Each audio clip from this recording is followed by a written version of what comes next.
Olá, os seus careca da geopolítica, tudo bem com vocês? A gente já estava aqui indo para os finalmente da live, e aí o homem, a lenda, o professor Rock, postou o vídeo sobre a guerra, sobre a briga entre o Zelensky e o Trump. Turma, o mundo não dá trégua, né? Turma! Vocês devem ter assistido o que aconteceu agora há pouco no Salão Oval na Casa Branca. O Zelensky estava lá para uma reunião com o Trump, estava o J.D. Vance, o vice-presidente, outros secretários e toda a imprensa. E aquilo virou uma grande discussão, chocou o mundo, só se fala nisso, está todo mundo comentando, assistindo. Óbvio, eu vim aqui para analisar o que aconteceu, quais são as consequências, os impactos, o que isso significa, como que isso começou e vamos tentar entender tudo isso então.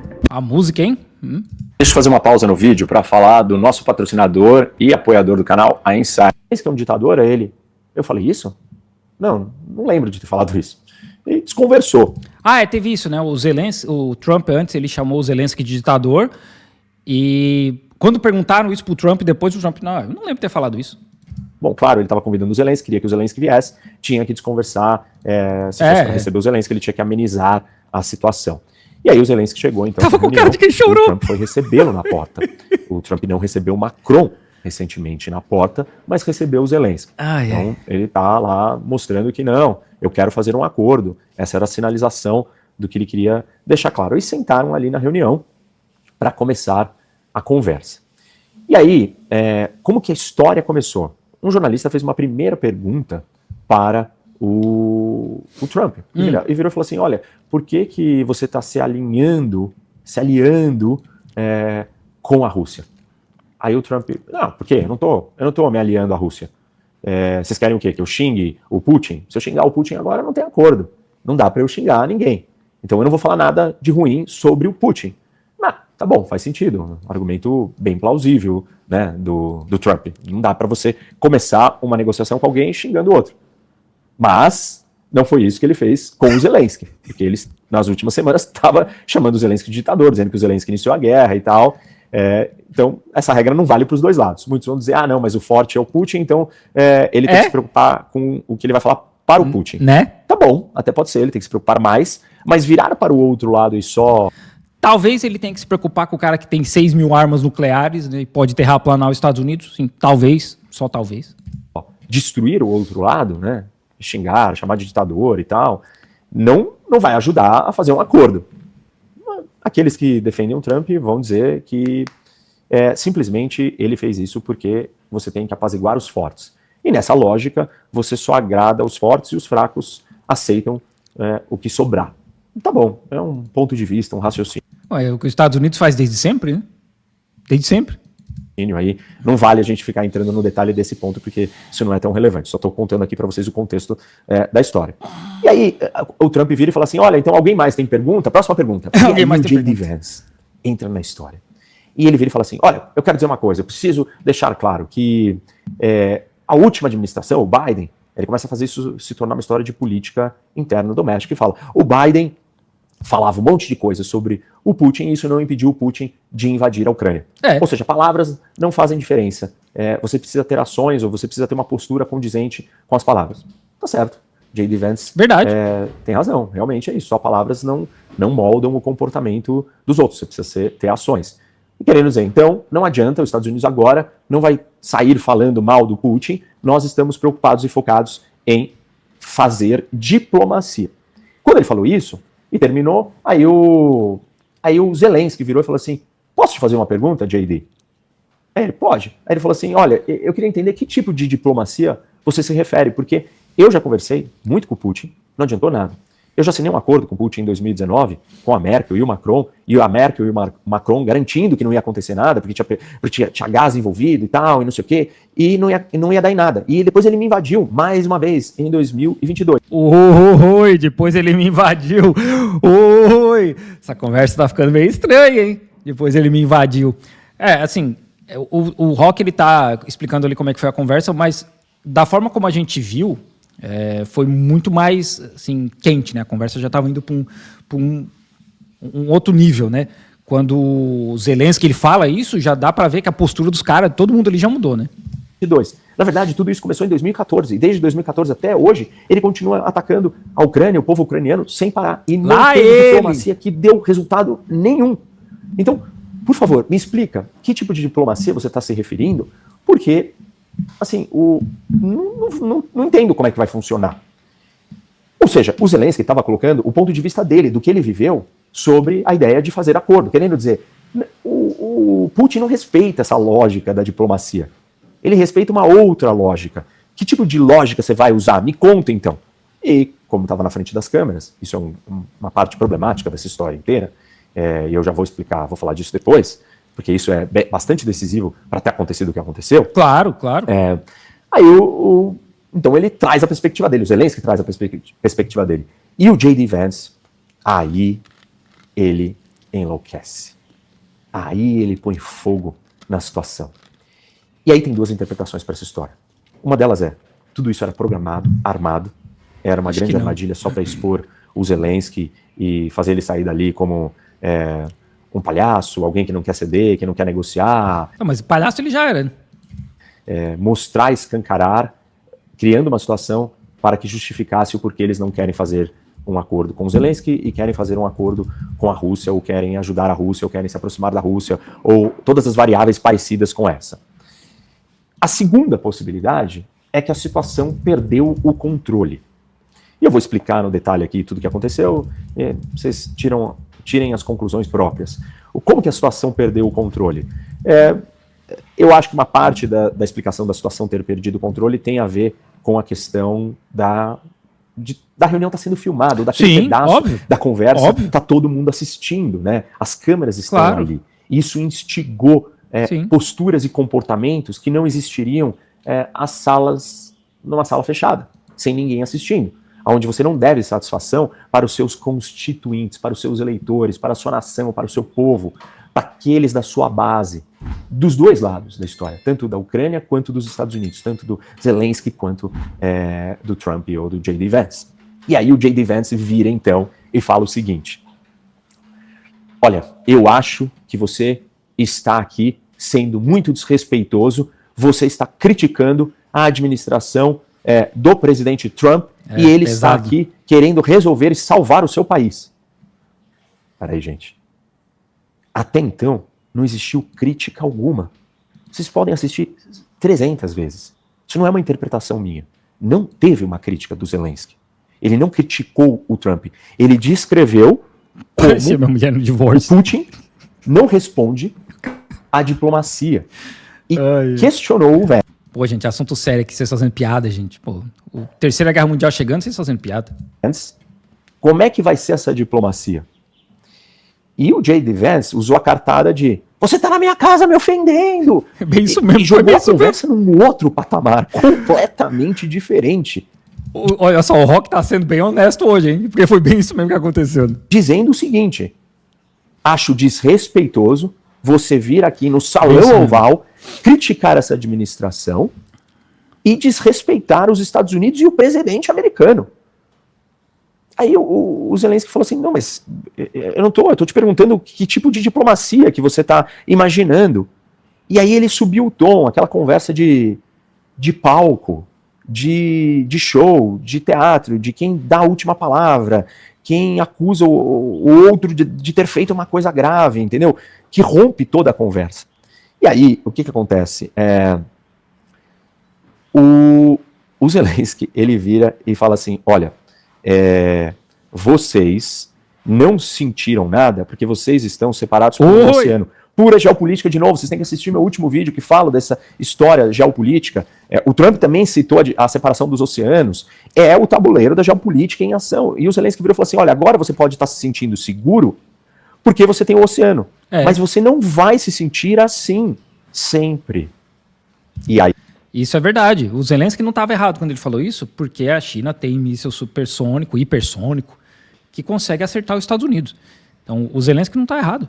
E o Trump viu que o J.D. Vance já tinha escalado e já tinha dito que era desrespeito na frente das câmeras, e aí o Trump precisava, né, na interpretação de que houve um mal entendido que não era combinado, precisava se posicionar e falar o seguinte, olha, você não vai ditar pra gente o que a gente vai sentir. Porque o Zelensky falou, vocês não sentiram nada ainda, porque vocês estão se separando. Mas no futuro vocês vão acabar sentindo. Aí o Trump vira e fala assim, não, você não fala o que a gente vai sentir. Você não vai ditar o que a gente vai sentir. Você não está na posição de digitar nada. Mas eu falei, não, mas calma, eu não estou...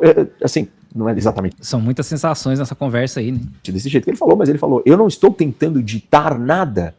Eu não estou falando que você vai sentir, não é que você vai sentir que você vai pagar, eu estou dizendo que você vai perceber.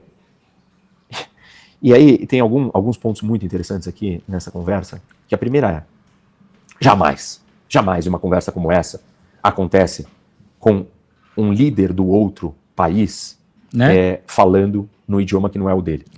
Verdade. Claramente, o Zelensky tem um Sim. inglês básico, para dizer o mínimo. Sim. Ele não tem uma riqueza de vocabulário e uma sutileza para escolher as palavras perfeitas que vão ser recebidas e lidas e sentidas do jeito correto. Ele falou... Concordo 100%. Assim, ó, momentos lúcidos do Rock. Concordo 100%, cara. É por isso que às vezes a gente vê o Xi Jinping com um tradutor, né? O Xi Jinping, obviamente, ele fala inglês, ele lê inglês e tal. Só que ele sempre se comunica com o tradutor. O Xi Jinping fala em chinês, o tradutor fala em inglês. Ou em outras línguas, né? É sempre assim. Por quê? Porque por mais que o Xi Jinping saiba falar inglês, né, o Xi Jinping, ele não vai se comunicar da melhor forma possível, que é o que o tradutor faz, né, cara? O tradutor é especialista nisso aí. Então, o Rock, o que ele está falando aqui, é 100% real, cara. O Zelensky, ele não devia ter se metido nessa conversa com um vocabulário que ele não consegue dominar e que ele vai falar alguma coisa que os caras vão entender errado. Não, eu concordo 100%. Falou, but you're gonna feel it. Tipo, você vai sentir. Isso pode soar do tipo, você vai ver o que vai acontecer. Você vai sentir na pele, bem entendeu? Então, por isso que os líderes de outros países, eles não fazem essas conversas num outro idioma. Ele coloca no idioma dele, porque tem o tradutor, aí ele para, pensa, mesmo, ele responde, aí o tradutor também dá uma filtrada. E o Zelensky não fala inglês bem. Ele fala de um jeito, primeiro com uma limitação de vocabulário, depois com uma limitação do idioma, e depois com características culturais de o quê? De um eslavo. Carrancudo, duro, tá lá, de braço cruzado. Tipo assim, frases curtas, diretas, uma pontuação, uma entonação. É uma conversa, assim, seca. Sim. Porque eles são assim. Povos irmãos dos russos. É que não russo falando. E o Zelensky, ele não é um cara treinado para ser diplomata, né? Então, tá tudo errado. Aquela situação daquela conversa tá tudo errada. É um milagre o que está acontecendo hoje, mas estamos concordando com o Rock. O Putin falando. Ele é assim. O Putin não entra numa dessa de falar inglês. Ele não faz isso.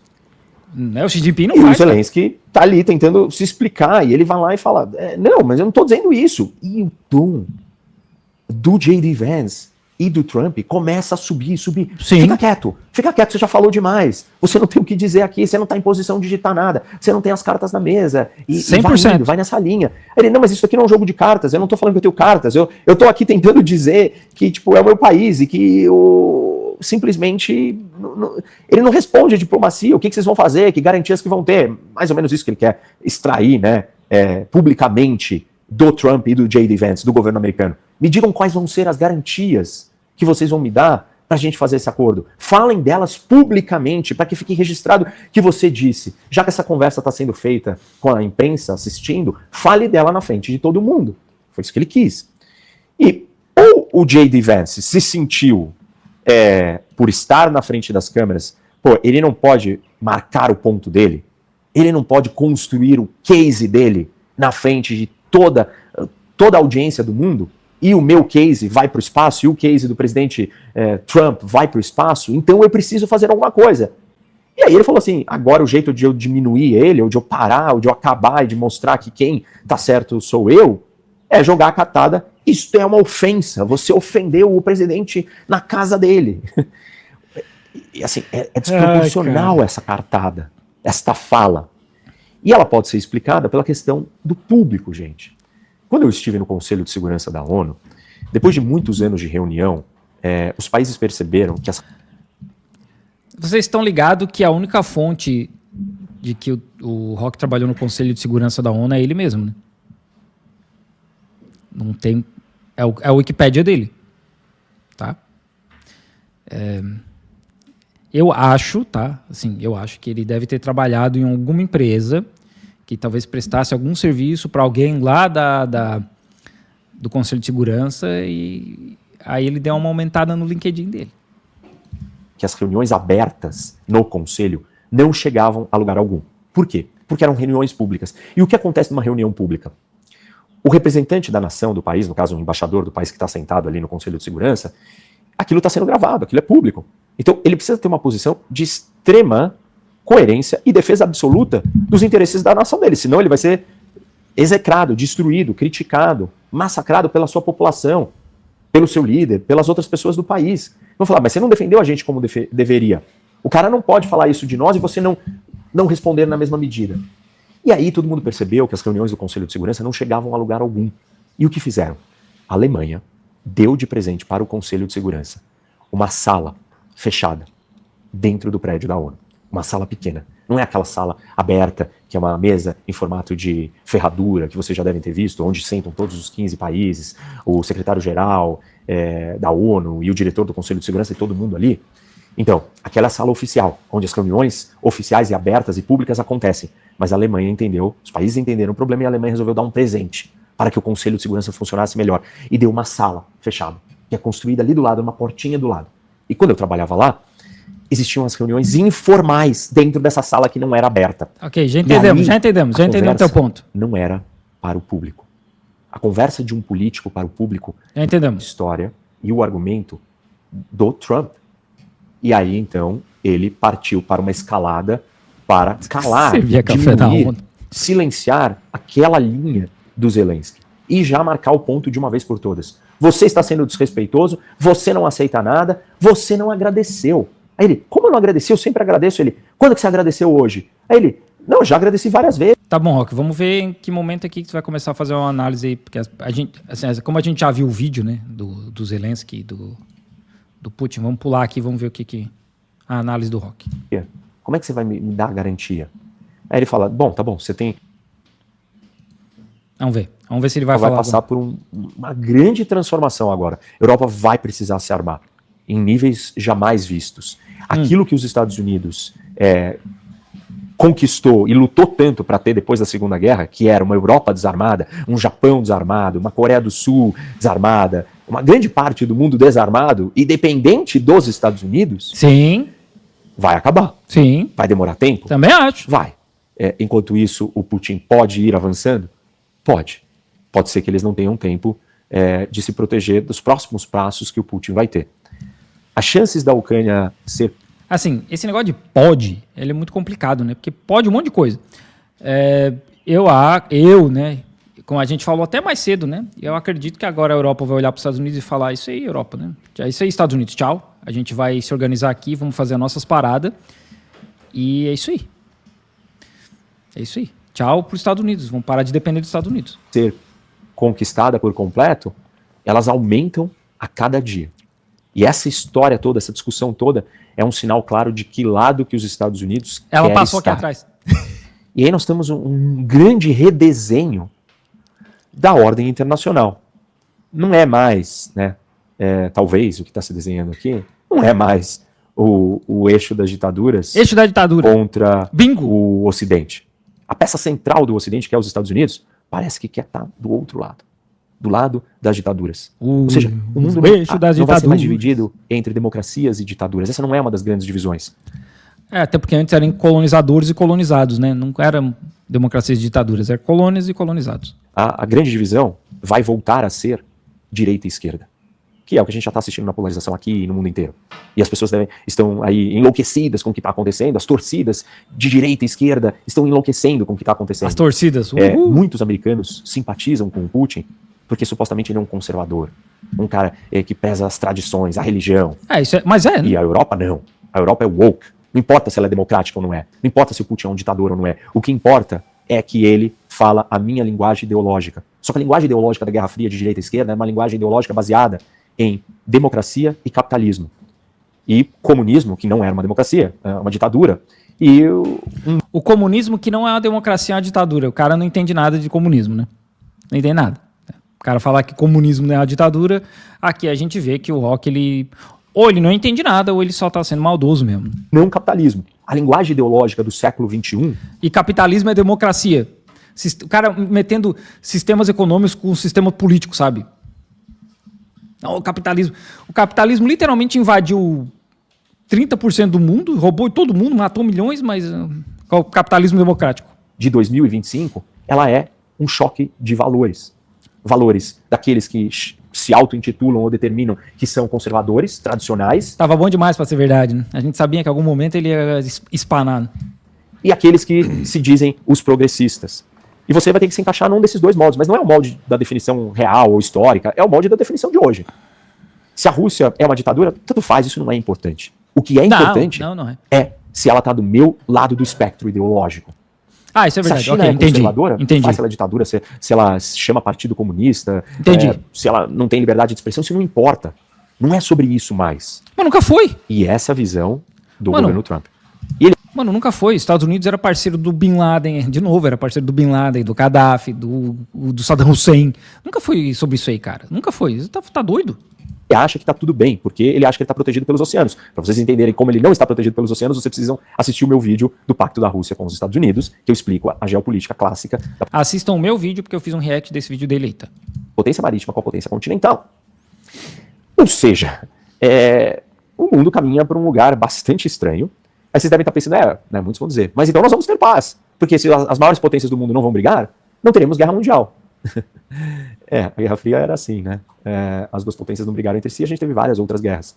E as outras guerras também começaram assim, elas não começaram como guerras mundiais. Eu sempre digo isso, a Segunda Guerra Mundial não começou como uma guerra mundial, nem a Primeira Guerra Mundial começou sendo mundial. Você tem conflitos regionais. Os Estados Unidos, a China e a Rússia podem não brigar agora. Mas nós teremos outras guerras, outras invasões, outros conflitos. Porque os Estados Unidos não param de invadir os outros, né? Alguns podem decidir resistir, outros podem sucumbir antes. Talvez Taiwan, nesse cenário, escolha sucumbir antes. Falar, tá bom, já que o Trump e os Estados Unidos vão nos abandonar, então eu não vou resistir contra a China, eu não tenho força. Então eu vou deixar a China me conquistar. Então, a live vai acabar daqui a pouco, porque a tiazinha chegou aqui em mim, né? A live durou demais. Ela já chegou aqui, ela tem que limpar aqui, daqui a pouco eu vou pular fora. Outros países, como por exemplo os Bálticos ou a Finlândia, quando a Rússia vier para o ataque, eles vão dizer, não importa que os Estados Unidos não vai me defender. Como eu fiz na Guerra do Inverno, os finlandeses, nós iremos resistir de novo. Então não é que nós não teremos guerras no mundo desse jeito. Você está dando munição, instigando e abrindo caminho para que essas ditaduras, Rússia, China, Coreia do Norte, Irã, o eixo das ditaduras, conquiste os seus territórios e alcance os seus objetivos geopolíticos na base da força. Porque quem poderia conter e impedir que isso acontecesse eram os Estados Unidos. Cara, mas... Meu Deus do céu, cara, não é possível que ele tenha estudado história, né? Não é possível. É os Estados Unidos. Mas se os Estados Unidos não quer mais saber disso, então o eixo das ditaduras vai concluir que eles podem. Ninguém vai me impedir mais, eu posso fazer isso. A Rússia vai falar, não é só a Ucrânia que eu preciso, mais do que nunca eu preciso dos Bálticos, eu preciso dos escandinavos. Ok, agora ele vai começar no e se minha mãe tivesse 2 rodas, ela seria uma bicicleta ou uma moto, e aí é outra, né? Como vocês podem ver, eu preciso sair daqui, né? Porque a tiazinha vai começar a limpar aqui a minha área, que ela estava aqui durante a live aqui limpando o resto do apartamento. E tá bom de si, né, Rock? O Rock começa nessa maluquice de se isso, se aquilo, e a gente já sabe que, né? Aí já vira qualquer outra coisa, né?